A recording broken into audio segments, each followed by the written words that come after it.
fifth of our 7 methods is what we call a user journey. A user journey, the goal is we take the perspective of one single user from they don't know us through to happily engaged customer who's using us. Thanks, Cass.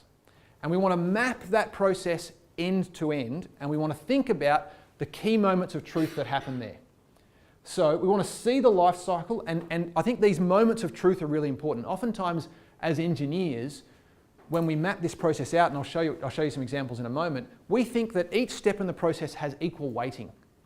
There are a whole bunch of steps in a lot of processes that customers kind of float through, and then there's one or two where if it's not good, the whole thing dies. And so we want to identify where those key moments of truth are.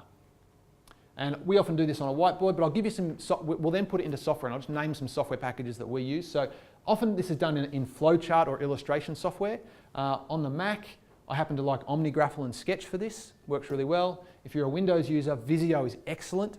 It's a great package for this. It can be expensive, but if you just literally go and type in free flowcharting software Windows, there's heaps of it. So you want flowcharting software to do this stuff. So remember the tasks that we had for Aaron before. So I'm going to use these tasks as an example in our curry ordering system. Aaron wants to be able to eat curry. He wants to place an order, change an order, pay off an IOU. So let's start to look at what a user journey for Aaron might look like. So these are the steps that Aaron might take. He gets a reminder, he places an order, he can change his order, he makes a payment, he eats, and he pays off his IOUs. And what we then do is, so this is a high level thing, and we actually start to flesh these out and write in very specific detail exactly what they do. And it's the detail that often gives you some of the insights. So, Aaron receives an email alert at 10 a.m. on Friday to buy curry by 11 a.m. That is exactly what happens. And in fact, we fill this out. I won't go through and read them, but we fill it out for all of them. So we actually say for each box what actually happens. And interestingly, as I look through this, we had some observations about this process. People don't like cold curry. We need a box in here that comes in there, and I think Cass now has started to do this, called remind everyone the curry has turned up. Because a lot of these guys have got headphones on, and the curry guy walks through and they don't even know he's there, and then they turn up 30 minutes later and the curry's cold again. And so even doing this, we identified a weakness in our own process. Now, user journeys, this is a simple, straightforward way to do them, but there are lots of ways that these things can be done in a whole raft of ways. Let me give you some examples. You're not going to read these are just to give you a gist of some of the stuff that people do.